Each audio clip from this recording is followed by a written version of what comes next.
In what is being called a fiery speech by the US Secretary of State, Marco Rubio, he addressed the Munich Security Conference over the weekend, and that speech was meant to reassure America's European allies, especially after the tirade against Europe by US Vice President J.D. Vance during last year's conference. And so it was indeed reconciliatory, but it still pushed US President Donald Trump's America First agenda. Rubio said America wants Europe along for the ride, on a journey back to what Rubio described as a golden age for the Western civilization. It is the path we ask you here in Europe to join us on. It is a path we have walked together before and hope to walk together again. For 5 centuries, before the end of the Second World War, the West had been expanding.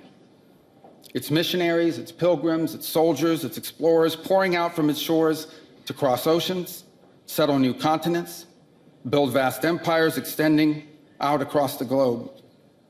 But in 1945, for the first time since the age of Columbus, it was contracting. He said that the once great Western empires began contracting after World War II. He went on to blame the rise of communism for this contraction, but his speech also focused on one more important thing. Listen to this.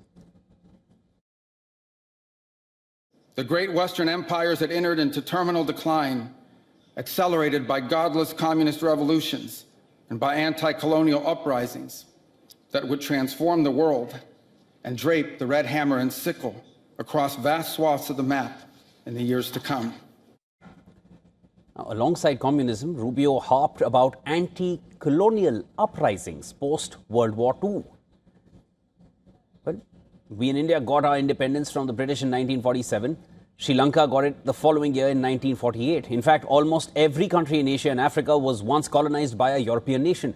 And all these countries took part in anti-colonial uprisings in the aftermath of World War II. So Rubio's idea of a golden age for Western civilization seems to be a world where the global South was several colonies.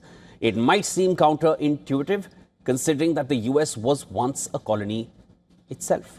But since it gained independence, Washington has taken part in colonizations as well, and it still does. Now, the US doesn't use the word colony. It calls them unincorporated territories. It has 5 of them right now. The US had more colonies in the past, like the Philippines, which won its independence in 1946. Then there was Rubio's own country of origin, Cuba. The US occupied Cuba twice between 1898 and 1902. And then again between 1906 and 1909. After that, Cuba was technically independent, but it went through various military dictatorships and coups, said to have been backed by the US. Now, this indirect control by the US only ended with the Cuban Revolution, led by Fidel Castro.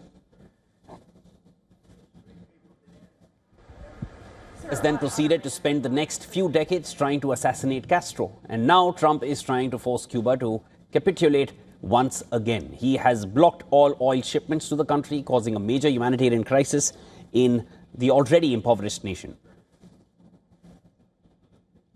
Is Washington regaining control over Havana also part of Rubio's return to the golden age of Western civilization? Well, that's a question that is now coming to light after Rubio's recent speech in Munich. Trump has already tightened his grip on Venezuela after abducting Nicolas Maduro, and he has asked American oil companies to take control of the nation's oil reserves. It is possible that he will do something similar in Iran. If he goes ahead with invading the West Asian nation, American and European firms once controlled Iran's oil production before the 1979 Iranian Revolution. Rubio's speech about Western civilization's glory days has sparked alarm in some former Western colonies. Africa, in particular, remembers all too well the exploitative policies of colonial empires. South Africa's President Cyril Ramaphosa has already issued a warning after Rubio's glorification of the colonial age. Ramaphosa urged African nations to do business on their own terms and avoid the exploitative deals of earlier days. Should other nations raise similar alarms? And should the global South be concerned with America's neo-imperial rhetoric?